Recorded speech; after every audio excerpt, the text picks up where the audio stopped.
মাত্র 2টা আঙ্গুল আছে, ওই 2টা আঙ্গুল দিয়ে কাঁঠালের পোষা নয়, আজরাইলের কলিজাও খাইয়াও সম্ভব। মানুষ 2 আঙ্গুল থাকলে হবে, মনে করবেন একটা প্লাস,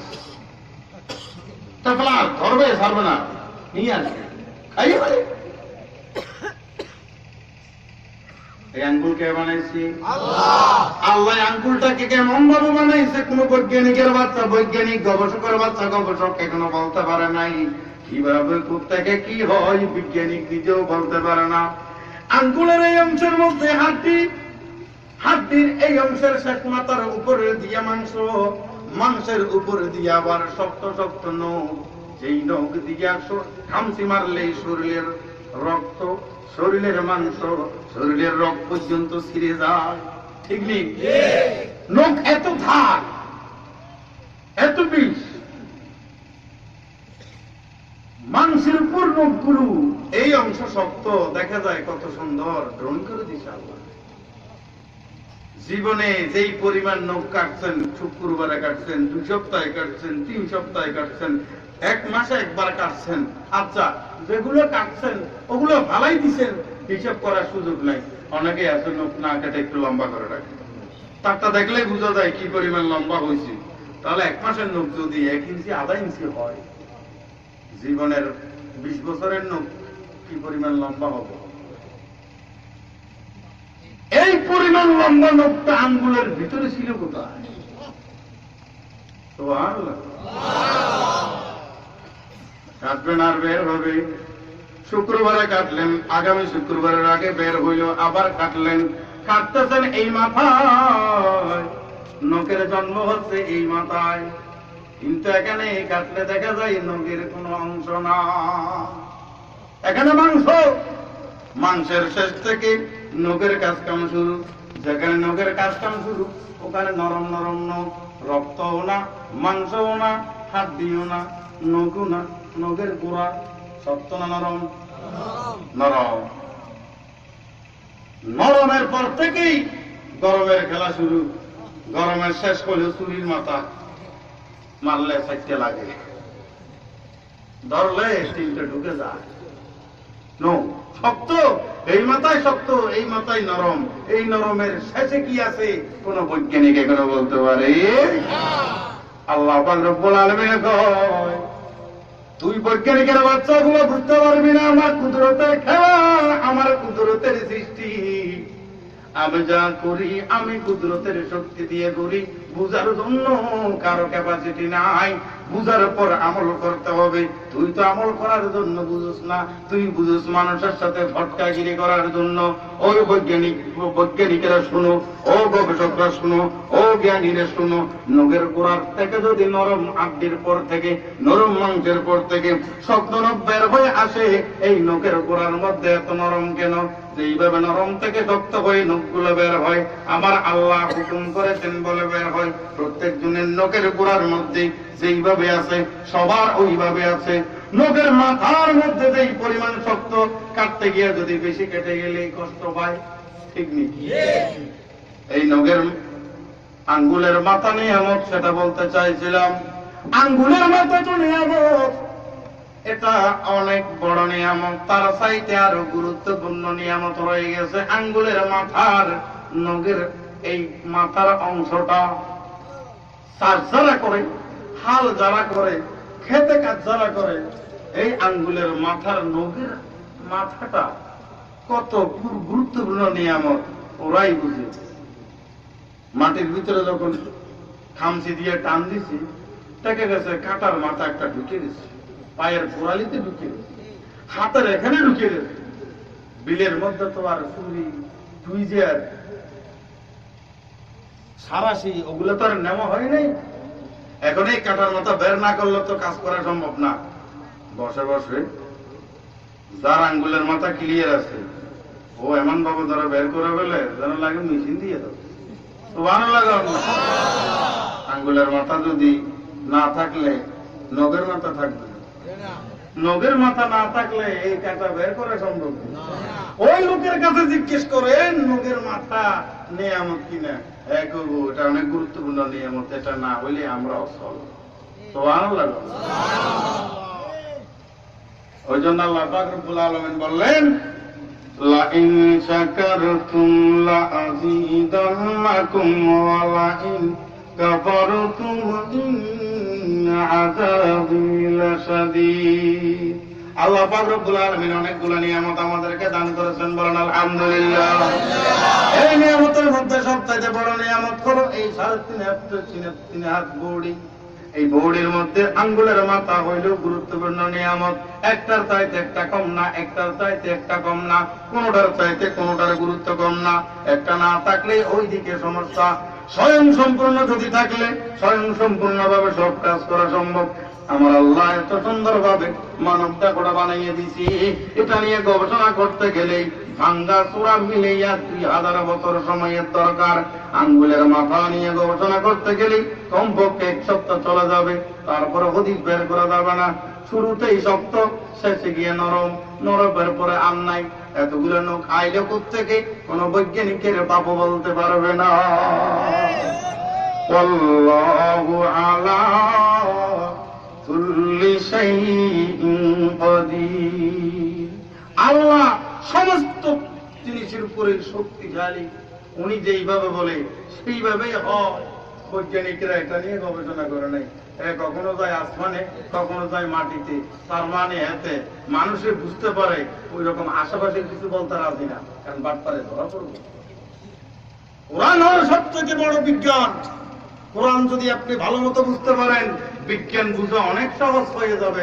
যারা বিজ্ঞান সাবজেক্ট আবিষ্কার করছে এরা স্বীকৃতি দিয়ে গেছে, সব যা পাইছি কোরআন থেকে বেশ পাইছি।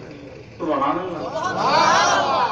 পারমাণবিক আবিষ্কার মনে করছেন খ্রিস্টানরা করছে, তবে কোরআন থেকে যে করছে এটা তো বুঝতে পারেন না। পারমাণবিকের বৈশিষ্ট্য হলো আকার হবে ছোট, তার মাইল হবে বড়। এটা হলো পারমাণবিকের বৈশিষ্ট্য। এই পারমাণবিক বানাইল থেকে আমেরিকার বৈজ্ঞানিকদেরকে যখন জিজ্ঞেস করলো কিভাবে বানাইছেন, সাংবাদিকরা তো কোথায় কোথায় জিজ্ঞেস করে কেমনে বানাইলেন, কোথেকে বানাইলেন, কিভাবে আইলো, কেমনে হইল। একটা কথাকে 14 রকম করে প্রশ্ন করতে পারে তারা। তো সাংবাদিকের প্রশ্নের উত্তরে থাকতে না পারে শেষ পর্যন্ত হঠাৎ করে অতর্কিত অবস্থায় মুখ থেকে বাইরে গেছে, কোরআন থেকে পাইছি।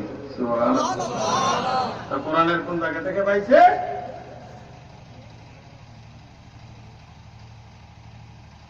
যেটা দিয়ে মাইর হবে সেটা হবে ছোট, যেখানে গিয়ে পড়বে মাইরের আঘাত হবে বড়। পারমাণবিক সিস্টেম হলো ওটা। এই ছোট্ট পারমাণবিকের ভয়ে পুরো দেশ থরথর করে কাঁপে। উত্তর কোরিয়া যদি মারার জন্য হুমকি দেয়, আমেরিকা কয় তোর লগে আমার লগে শত্রুতা আসেনি, এত সেত। আমেরিকা যদি হুমকি দিয়ে ওঠে, দক্ষিণ কোরিয়া কয় হে নড়াচড়া করিস না, একদম ঘুরিয়ে দেবো। বলে এমন করতে বাই বাই। কারণ আমরাও জানি তোমার লাল কুত্তা সিরিয়ালের ভাই, এই লাল কুত্তা সিরিয়ালের ভাই। এরা ভিতরে ভিতরে একজোট হয়ে মুসলমানকে পৃথিবী থেকে নিচ্ছিন্ন করার জন্য, মুসলমানদের ইমানের সম্পর্কটাকে বিচ্ছিন্ন করার জন্য আজ ষড়যন্ত্রের জাল ঢুকিয়ে দিয়েছে। তাবলীগ জামাতের ভিতরে ষড়যন্ত্রের জাল ঢুকিয়ে দিয়েছে, মুসলমানদের ভিতরে ষড়যন্ত্রের জাল ঢুকিয়ে দিয়েছে, হজ পালনের ভিতরে ষড়যন্ত্রের জাল ঢুকিয়ে দিয়েছে, ইমাম আমল পালন করার ভিতরে এই লাল কুত্তা শিয়ালের ভাই। চীনে রাখা দরকার। উত্তর কোরিয়া বলো, আমেরিকা বলো, চীন বলো, জাপান বলো, সমস্ত কুল্লু কুফরুন মিল্লাতুন ওয়াহিদা, সমস্ত কাফেররা একমাত্র মুসলমানদের শত্রু। তারা সবাই মিলে এক, সবাই মিলে এক, ইসলামের শত্রু তারা। ফসাদ এমন ভাবে আসে, তা ভালো ভালো লাগে কিন্তু আসলে ভালো না, এটা তো কেউ বুঝে না। সব দিকে ফাটল, সব দিকে সমস্যা। ইমান আমল নিয়ে ভাবতে হলে ধৈর্য ধারণ করতে হবে। আজকে দেখবেন এদিকে ফিতনা, ওই দিকে ফিতনা। হুজুর যাবো কোথায়? কোথায় যাবেন সেটা কইয়েন না, বলবেন হুজুর জান্নাতে যাবো আল্লাহর রহমতে। আমল কেমনে করতে পারি সেটা করবেন। ঘরে যখন আগুন লাগে কোন দিয়ে পালাবেন? পথ খোঁজার সুযোগ আছে নি? পথ খোঁজার সুযোগ নাই। তবে এই আগুন থেকে বের হতে হবে আমাকে, তারপর বাঁচবো মরবো পরের কথা। সব দিকে ফিতনা, সব দিকে ঝামেলা। এর ভিতরে আল্লাহর কাছে দোয়া করতে হবে, আল্লাহ এই ফসাদ, এই ঝামেলা, এই ফিতনা এর ভিতরে তুমি আমাকে জান্নাতের রাস্তা থেকে তুমি যেন আমাকে ফেলাইয়ে দিও না। আল্লাহ তুমি আমাকে হেদায়েতের রাস্তার উপর রাখো। বলুন আমিন। কারণ জাহান্নামে কেউ যাইতে রাজি না। বলতে চাইছিলাম বিজ্ঞানে যা দিল কোরআনের 10 ভাগের 1 ভাগও দিতে পারে নাই, 100 ভাগের 10 ভাগও দিতে পারে নাই। পারমাণবিকের কথা পাইছে তো কোরআনে। পারমাণবিকের বৈশিষ্ট্য হলো কি বলছিলাম, আঘাত ছোট হবে, মাইর হবে, যেখানে আঘাত হবে সেখানে হবে বড়। মাশাআল্লাহ, বুঝে নেবা এই অল্প সময়, বেশি না, আধা ঘন্টা মতো। আবরাহা একজন বাদশা ছিল। সে কেমন বাদশা ছিল? তাও বাটপার বাদশা ছিল। সে তার সহকর্মীকে মাইরে ক্ষমতা দখল করছে, সেটা অনেক লম্বা। সূরা বুরুজের তাফসীরের মধ্যে আছে। আজকে যেহেতু সূরা বুরুজের তাফসীরের দিকে যাচ্ছি না, ওই দিকে যাচ্ছি না, শুধু এটাই বলি, এই আবরাহা মক্কা শরীফে আসছে মক্কা শরীফ ধ্বংস করে দেওয়ার জন্য। আবরাহা যখন ইয়ামনের গভর্নর হইল, সর্বপ্রথম ইয়ামনের উন্নয়নের ঘোষণা দিল। প্রথম কথা কইল কি, মক্কা শরীফের মতো করে আমি এই ইয়ামনের মধ্যে একটা বানাবো। মক্কা শরীফে যারা আছে, ইয়ামনে যারা আছো, তোমাদেরকে মক্কা শরীফ যাওয়ার দরকার নাই, আমি একটা বানাইছি, হিড়ে তোয়াব করলেই হয়ে যাবো। নাউযুবিল্লাহ করুন। মক্কা শরীফের মতো একটা বানাইল আবরাহা। এই আবরাহা মক্কা শরীফের মতো করে একটা আইকন বানাইল। ওই আইকনের চারিপাশে তোয়াব করলে এখানে কাবা তোয়াবের মতো হবে। ভিসা পাসপোর্ট লাগবে না, মক্কায়ও যাওয়া লাগবে না, মদিনাও যাওয়া লাগবে না। এইভাবে যখন ঘোষণা দিল আবরাহার এই ঘোষণার পর ইয়ামনের মুমিন যারা ছিল, আপনাদের মতো যারা ওয়াজ মাহফিল বন্ধ করে দিলে, যাদের অন্তরের মধ্যে জ্বালা জ্বলে, যাদের অন্তরের মধ্যে দুঃখ বেদনা হয়ে যায়, এবং তৌহিদি জনতা, তখন ইয়ামনের মধ্যেও আল্লাহর পাগলেরা ছিল। ওই আল্লাহর পাগলেরা কয়, আবরাহা কয় কি, মক্কায় যাব না, মক্কা শরীফ তাওয়াফ করব না। এটা কেমন কথা? এটা তো কখনো মেনে নেওয়া যাবে না। আবরাহার ঘোষণা আমরা কেউ মানব না। আবরাহার ঘোষণা আমরা কেউ মানব না। জীবন গেলে যাইতে পারে, মক্কা যাওয়ার ছাড়ব না। কি আবরাহা, কি কষ্ট? মক্কা যাব না মানে? আল্লাহর ঘর তওয়াফ করতে যাব না? কি কস তুই? তোর কথা মানবো না, মক্কা যাবই যাব। সুবহানাল্লাহ। এই আবরাহা এটা বাঁধার পর কিছু যুবক, দুইটা রওয়ায়াত আছে। এক রওয়ায়াত হলো কুরাইশ বংশের কিছু যুবক ইয়ামন সফরে গেছে, ওরা ওখানে পায়খানা পেশাব করিয়া ওটাকে আগুন দিয়ে জ্বালাই দিছে। কোনটা? আবরাহা যেটা ফটোকপি বানাইছি বন্ড বাটপার, ওটা। আরেক রওয়ায়াত কয় ওটা আগুন লেগেই পুড়ে গেছে মনে হয়। দুটো থেকে একটাই হবে, তবে ওই জিনিসটা পুড়ে গেছে। আবরাহার কাছে যখন খবর গেল, আবরাহাকে কেডা করলো?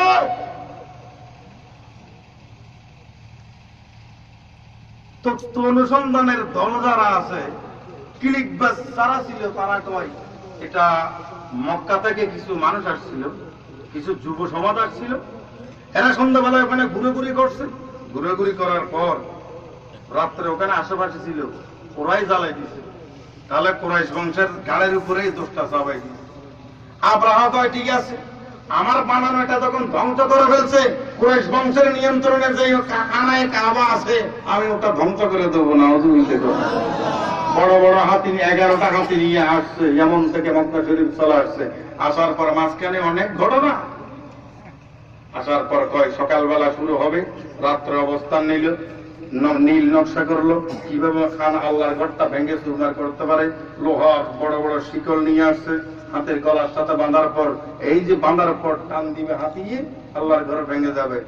এমন অবস্থায় আলাম তারা কাইফা ফাআলা রাব্বুকা বিআসহাবিল ফিল আলাম ইয়াজআল কাইদাহুম ফি তাদলিল ওয়া আরসালা আলাইহিম তায়রান আবাবিল তারমিহিম বিহিজারাতিন মিন সিজিল ফাজআলাহুম কা'আসফিন মা'কুল।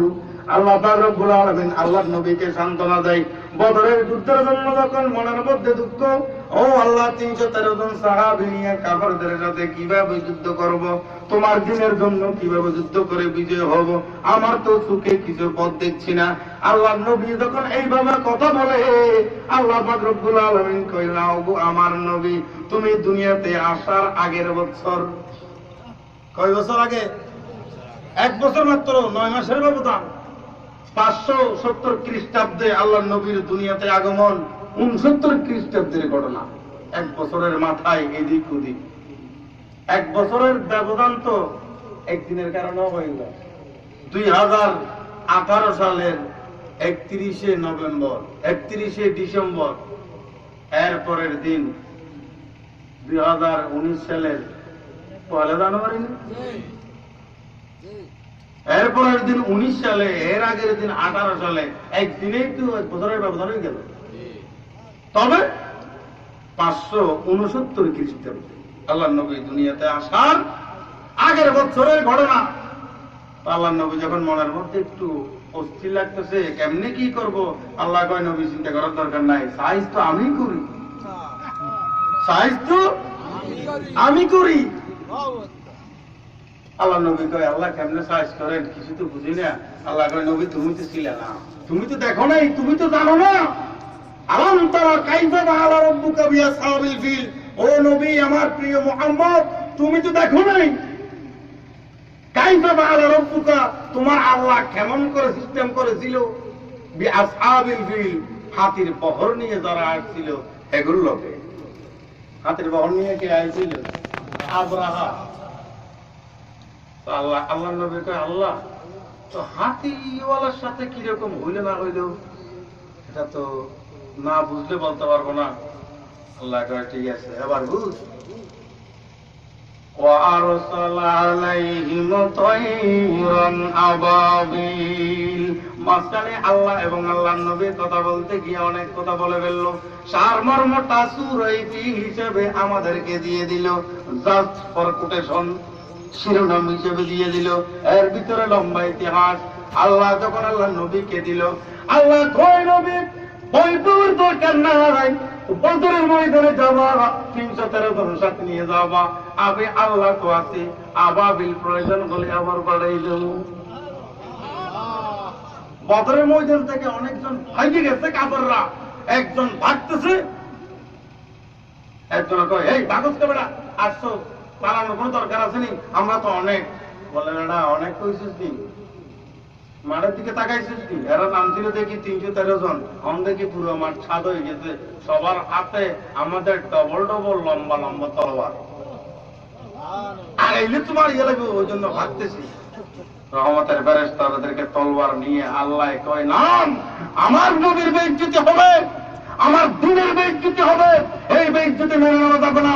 এই জিবরাইল তোমার নেতৃত্বে 70,000 ফেরেশতার দখল নিয়ে বদরের ময়দানে যাও, আমার নবীর পক্ষে লড়াই করে বিজয় ইসলামের দিকে চিনিয়ে নিয়ে আসো।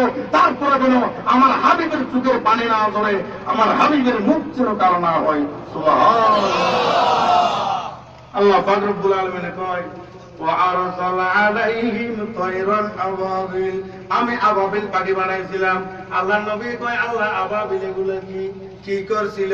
আল্লাহ কয়, ও নবী তুমি তো বুঝো নাই, দেখো নাই, কি সুন্দর একটা ইতিহাস ঘটেছিল। ওই আবরাহ যখন বড় বড় মোটা মোটা হাতি নিয়ে যখন আমার ঘরটা ভাঙ্গার জন্য আসছিল, বাঙ্গার ঠিক আগ মুহূর্তে সূর্য উঠে লাল লাল আলো যখন পূর্ব দিক থেকে দেওয়া শুরু করলো, ওই অবস্থায় আবরাহ তৈরি হইল আনায় কাবার দিকে আক্রমণ করবে। আমি আবাবিল পাখি পাঠিয়েছিলাম। আবাবিল পাখি হলো ছোট ছোট চড়ুই পাখির মতো, আবাবিল পাখি চড়ুই পাখির সাইজের মতো। এই প্রত্যেকটা আবাবিল পাখির 2 পায়ের মধ্যে 2টা পাথর ছিল, ঠোঁটের মধ্যে একটা পাথর ছিল। পাথর মোট কয়টা? 3টে পাথর নিয়ে আমি আবাবিলকে বললাম, ও আবাবিল তোমরা বিশাল একটা ঝাঁক হয়ে ওই জায়গার মধ্যে যাও, মিনা এবং সাফা মারওয়া এবং মুজদালিফার মাঝখানে ওই জায়গার মধ্যে গিয়ে অবস্থান করো।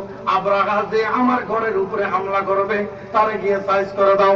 আবাবিল পাখি দেরি করলো না, দুই বান্দরের মধ্যে দুইটা, টুরের মধ্যে একটা, তিনটা পাথর নিয়া এক ঝাঁক আবাবিল পাখি এসে উপরে অবস্থান নিল। আল্লাহ পাক রব্বুল আলামিন কয়, আমি এমন কাজ কিভাবে সিস্টেম করি, আমার নিজের হাতে কিছু করা লাগে না। ইন্নামা আমরুহু ইযা আরাদা শাইআন আইয়াকুলা লাহু কুন ফায়াকুন। আল্লাহ পাক রব্বুল আলামিন অটো সফটওয়্যার সেটিং করে দিয়েছে। কুন ফায়াকুন, হও বলতেই হওয়া শুরু, মার বলতেই মারা শুরু। ওই আবাবিল পাখি এসে যখন অবস্থান নিল, মেঘের মতো কালো হয়ে গেল। আল্লাহ পাক রব্বুল আলামিন কয় কুন ফায়াকুন, তার মানে খেলা শুরু। সুবহানাল্লাহ। চড়ুই পাখির সমান আবাবিল পাখি তিনটা পাথর নিয়ে আইলো, উপর থেকে পাথর মারলো। এই পাথরে আঘাত কি করলো, তাফসীর ইবনে কুরতুবির মধ্যে সুন্দর করে লিখছে, খুব মজা লাগে। কারণ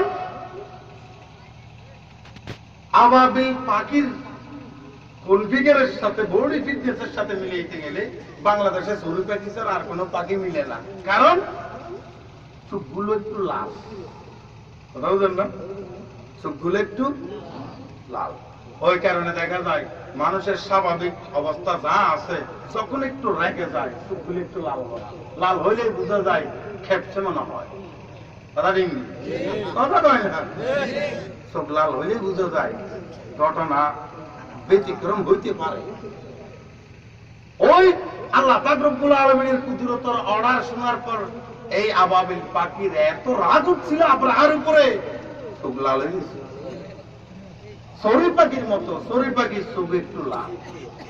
আমার মনে হয় চড়ুই পাখিগুলো আল্লাহ পাক পাঠাইছে আমাদেরকে আবাবিল পাখির কনফিগারটা দেখাতে। চড়ুই পাখির সাইজ, চোখগুলো লাল, পা গুলো চিকন চিকন, আঙ্গুলগুলো একদম খুব ছোট, ধরতে পারলে সর্বোচ্চ ধরতে পারবে বড় সাইজের একটা সোনা বুট। কিতাবের মধ্যে লিখছে চনে চনে চনে কি দানা সে বড়া নেই হো सकता। ওই তিনটা পাথর যে নিছিল সোনার চাইতে বেশি বড় হতে পারে না।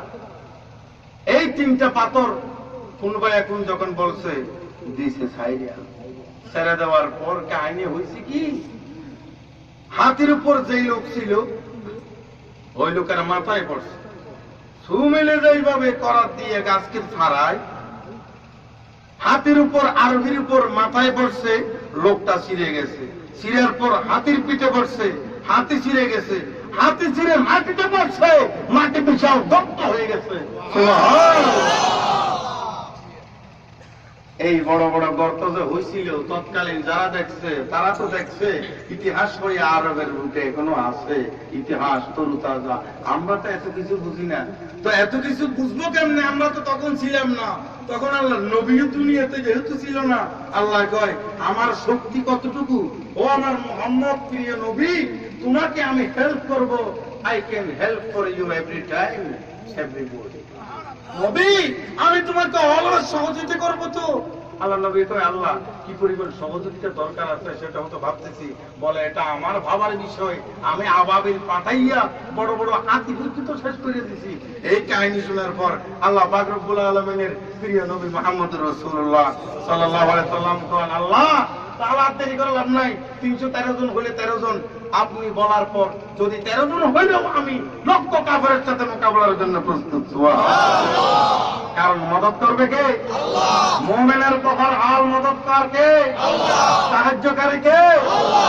আল্লাহ। এই আল্লাহর সাহায্য যখন আসলো, আবাবিলের পাথরের আঘাত, এই মানুষ দুই টুকরা, হাতি দুই টুকরা, যেই মাটিতে পড়ছে বিশাল গর্ত হয়ে গেছে। এখন ইউরোপের এক খ্রিস্টান কোরআন শরীফ নিচ্ছে, এরা তো কোরআন রিসার্চ করে, আমরা তো কোরআন শুধু শপথ করি, এই কোরআন শরীফ মাথায় নিয়ে বলতেছি আমি একটু টাকা দিয়ে দিছি, তাই না? শপথ করার ক্ষেত্রে কোরআন শরীফ, এই তোর থেকে আমি টাকা পাই, বল না কোনো টাকা পাস না। বিচারে কয় তুই যে টাকা পাস তার কোনো প্রমাণ আছে? বলে প্রমাণ নাই। তাহলে প্রমাণ যদি করতে না পারলে টাকা পাবি না। বলে আমি কোরআন শরীফ ধরে কইতে পারবো, এই আমি কোরআন শরীফ করতেছি, তোর থেকে 2000 টাকা পাই। এই কসমের জন্য কোরআন ব্যবহার করি, খতম পড়ার জন্য ঘরে ঘরে কোরআন পড়ার জন্য কোরআন ব্যবহার করে। তবে এই কোরআন তো শপথের জন্য আল্লাহ দেয় নাই, এই কোরআন ঘরে ঘরে তেলাওয়াতের জন্য দেয় নাই, কবরস্থানে গিয়ে পড়ার জন্য দেয় নাই। এই কোরআন দিয়েছে রিসার্চ করার জন্য, এই কোরআন দিয়েছে বুঝে শুনে আমল করার জন্য, এই কোরআন দিয়েছে জীবনকে সাজানোর জন্য, এই কোরআন দিয়েছে হালাল হারাম চেনার জন্য, এই কোরআন দিয়েছে সুদ ঘুষ বুঝার জন্য, এই কোরআন দিয়েছে ন্যায় অন্যায় তফাৎ করার জন্য, এই কোরআন দিয়েছে বাস্তব অবাস্তব পরখ করার জন্য, এই কোরআন দিয়েছে একজন মানুষের জীবন কিভাবে আল্লাহর পছন্দের জীবন বানানো যায়। Just died for Islam, the name of Quran. এই কোরআন আমরা তো একটু করে পড়ি, যা পড়ি অশুদ্ধ অশুদ্ধ যা পড়ি, আলহামদুলিল্লাহ রাব্বিল আলামিন এতদিন সিরাতাল মুস্তাকিম, নাউযুবিল্লাহ, শুদ্ধ করে হিদিনা সিরাতাল মুস্তাকিম পর্যন্ত কইতে পারে না। আমরা মুসলমান, কোরআন শুদ্ধ নাই, রিসার্চ করবো কেমনে, গবেষণা কিভাবে করি? আর খ্রিস্টানরা কোরআন নিয়ে যখন রিসার্চ করতেছে, আলাম তারা কাইফা ফাআলা রাব্বুকা বিআসহাবিল ফিল, অর্থ বুঝতেছি, তুমি দেখো নাই তোমার আল্লাহ হাতিওয়ালাদের সাথে কেমন করছিল। ওয়ারসালা আলাইহিম তায়রান আবাবিল, আমি পাঠিয়েছিলাম আবাবিল পাখি, তারবিহিম বিহিজারাতিন মিন সিজিল, তার উপর থেকে পাথর নিক্ষেপ করেছিল, তারবিহিম বিহিজারাতিন মিন সিজিল ফাজআলাহুম কাআসফিন মাকুল, জায়গা মতো তাদেরকে সাইজ করে দেওয়া হয়েছে। বন্ধ করে দিয়েছে। সাদা কয় কি রে, আবাবিল পাখি পাঠাইছিলে, কে কয়? আল্লাহ। আল্লাহ। খ্রিস্টানে কয় আল্লাহ। কি কইল এটা? আমি আবাবিল পাখি পাঠাইছিলাম, পাথর মারছিল, এদেরকে আমি নিস্তেন আবুদ করে দিয়েছিলাম। এরা তো জানে আল্লাহ সত্য, ঠিক নেই? আল্লাহ সত্য, আল্লাহর কিতাব কোরআন সত্য, আল্লাহ যা বলছেন সবগুলো সত্য। তাহলে আবাবিল পাখি পাঠাইছিল, পাথর মারছিল, হাতি ধ্বংস হয়েছিল, হাতি বত্তা হয়েছিল। ওই দিন যারা একটু বত্তা বেশি খায়, ওই দিন তারা বেশি করে হাতি বত্তা খাইতে পারত, কারণ বত্তা হয়েছে তো। ওখানে একটা হাতি ছিল, যে হাতিটার নাম ছিল মোহাম্মদ। কি নাম? মোহাম্মদ না মাহমুদ। ওই মাহমুদ নামে হাতি, এটা একটু পরে আগে এটা শেষ করে। খ্রিস্টানে কয় আল্লাহর কথা সত্য, কোরআন সত্য, যেটা বলছে এটাও সত্য, আবাবিলের কথাও সত্য, পাথর মারছিল এটাও সত্য, তবে আবরাহাদের ধ্বংস হয়ে গেছে এটাও সত্য। এটা কিভাবে কি হইল আমার তো বুঝে আসে না। আল্লাহর কথা সত্য, তার মধ্যে কোনো সন্দেহ এত প্রথমেই বলার তালিফ লাম মিম যালিকাল কিতাবু লা রাইবা ফীহি হুদাল লিল মুত্তাকিন। পৃথিবীর মধ্যে যত লেখক আছে, বইয়ের শেষে গিয়ে লিখে দেয়, ভুল ত্রুটি হলে ক্ষমার দৃষ্টিতে দেখবেন, কোন ভুল ধরা পড়লে আমাকে জানাবেন, আমি পরিশুদ্ধ করতে বাধ্য থাকিব, এবং অনেকে লেখে কৃতজ্ঞ থাকিব। তাহলে ভুল আছে বলে তার মনেও ধারণা আছে। বিশাল লেখক, এত বড় বই লেখার পরে ভুল থাকতেই পারে, আমার দেখাই দিয়েন, আমি শুদ্ধ করিয়া লইব। মানে সিলেটের ভাষা, এগাতে ভুল থাকতে পারে বা আমারে জানাইয়া দিবে, আমি শুদ্ধ, আমি ঠিক করিয়া দিব। আর সিটিংকে ভাষায় যদি বলা হয়, বলা এটা ভুল থাকতে পারে, আর একটা দেখাই দিব, আর ঠিক করিবে চেষ্টা করছ। নোয়াখালী ভাষায় যদি কয় ইয়ে ভুল থাকতে পারে, আর জানে দিয়েন, আই ঠিক করাম, আপনাদের কাছে কৃতজ্ঞতা কেমন, এরকম বলবো। আর বরিশালের ভাষায় বরিশালের ভাষায় কইব কি আর মিয়া, ইয়ারে ভুল তো থাকতেই পারে, আমরা জানাই দিলে আমি তো শুদ্ধ করিয়ে নিতে। তবে প্রত্যেকটা লেখক শেষে গিয়ে একটা কথা হয়, ঠিক নেই? তবে এই কোরআনের লেখক যিনি, উনি সর্বপ্রথম দিয়েছে এক ধাক্কা, বলে এই কিতাব পড়ার আগে বেড়া শিক্ষাবৃত্তি শুনিল। কোরআনের লেখক কথা কয় না? তাহলে এই লেখক আর সেই লেখকের মধ্যে তফাৎ আছে না? পৃথিবীর সমস্ত লেখক শেষে গিয়ে কই ভুল ত্রুটি ধরা থাকতেই পারে, মানুষ হিসেবে অনেকে তো সুন্দর করে লেখে, আমি মানুষ হিসেবে ক্ষুদ্র জ্ঞানে ক্ষুদ্র কলমে যা চেষ্টা করেছি কিছু লিখেছি আপনাদের কাছে উপস্থাপন করলাম। যদি কোনো ভুল ত্রুটি আপনাদের দৃষ্টিতে ধরা পড়ে আমাকে জানালে কৃতজ্ঞ থাকিব, আমি পরবর্তী মুদ্রণে সংস্কার করার চেষ্টা করব। ধন্যবাদ সকলকে।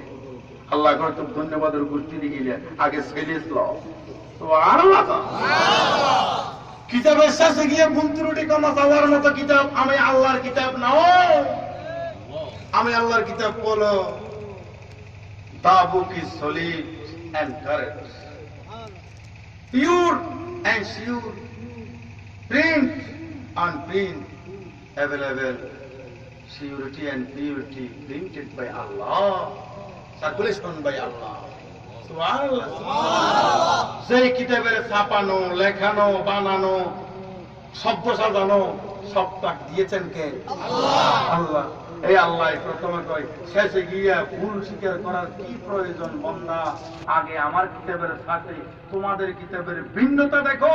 তোমাদের লেখার কিতাবের মধ্যে শেষে গিয়ে দুঃখের কাহিনী, আমার কিতাবের প্রথম শুরুতেই ছিল আলিফ লাম মিম যালিকাল কিতাব লা রাইবা ফীহি, এই সেই কোরআন, এই সেই কিতাব, যে কিতাবের মধ্যে কোন প্রকারের ভুল নাই, যে কিতাবের মধ্যে কোন প্রকারের ভুলের আশঙ্কা নাই। সুবহানাল্লাহ।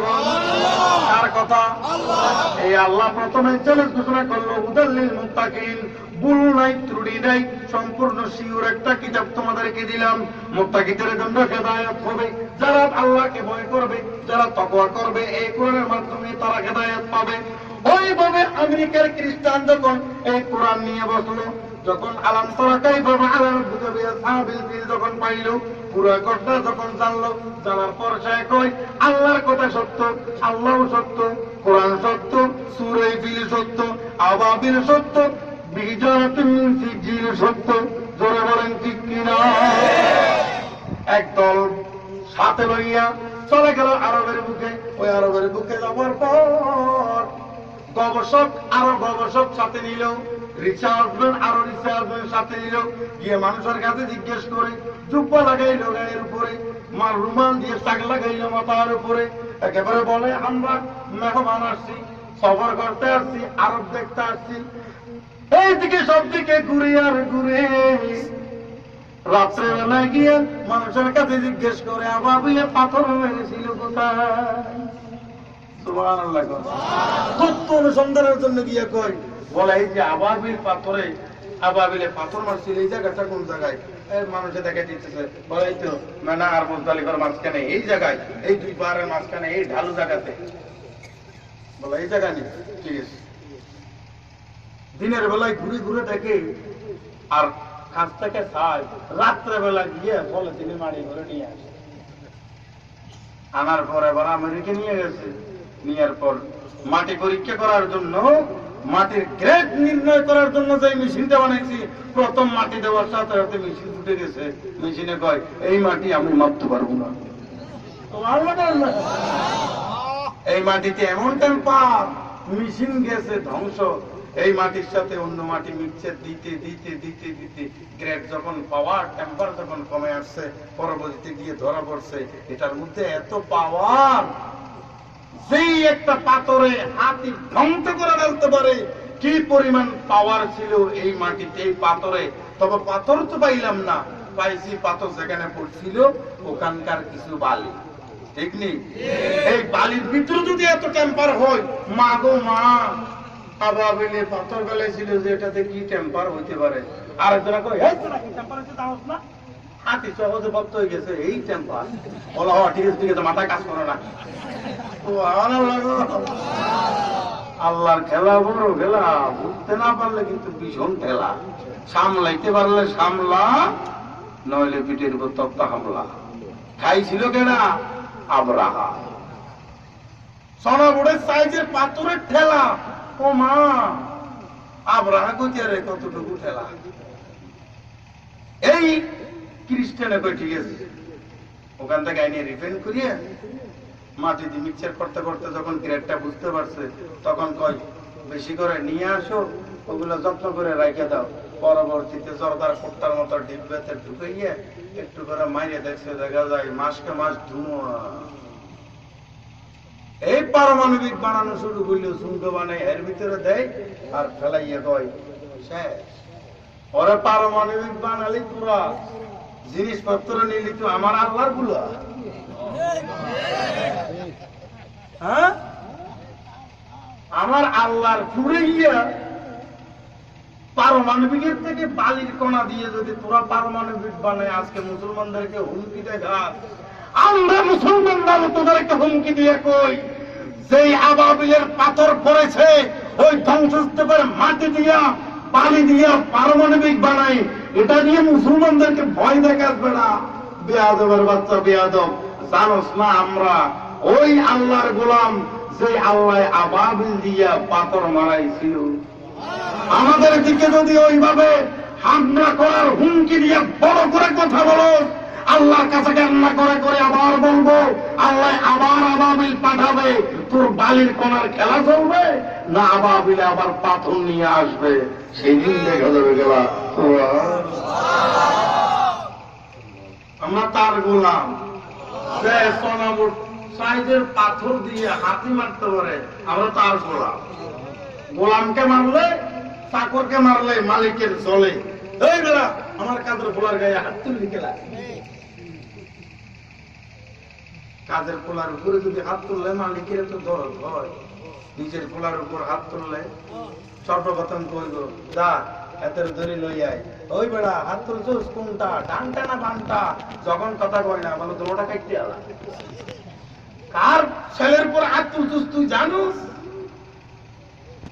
একজন মানুষের যদি এত পাওয়ার থাকে, ছেলের উপর হামলা করার কারণে যদি দুইটা হাত কাটার অর্ডার দিতে পারে, আমরা 24 ঘন্টা যার দরবারে চোখের পানি ফেলাই ফেলাই কান্না করি আর সিজদায় পড়ে যার নামে সুবহান রাব্বিল আলা বলি বলি কান্না করি, দোয়া করি, সেই আল্লাহ তাকাই তো থাকবে না। ইহুদি খ্রিস্টানের বাচ্চারা যখন মুসলমানদের উপরে আক্রমণ করবে, যখন আমরা আল্লাহকে ডাক দেবো, আল্লাহ তোমার দিনের জন্য আজকে দেখো আমার ভাইয়ের রক্ত নিয়ে খেলছে, আমার ভাইয়ের দেহ নিয়ে খেলছে, মুসলমানদের রক্ত ধরছে, আফগানে মুসলমানরা মার খাচ্ছে, ফিলিস্তিনে মুসলমানদের কান্না করছে, সিরিয়ার মধ্যে মুসলমানরা মারছে, লিবিয়ার মধ্যে মুসলমানরা মারছে। এইভাবে একদিন কান্না হতে হতেই আল্লাহ পাক রব্বুল আলামিন আবার কইব, আলাম তারা কাইফা ফাআলা রাব্বুকা বিআসহাবিল ফিল।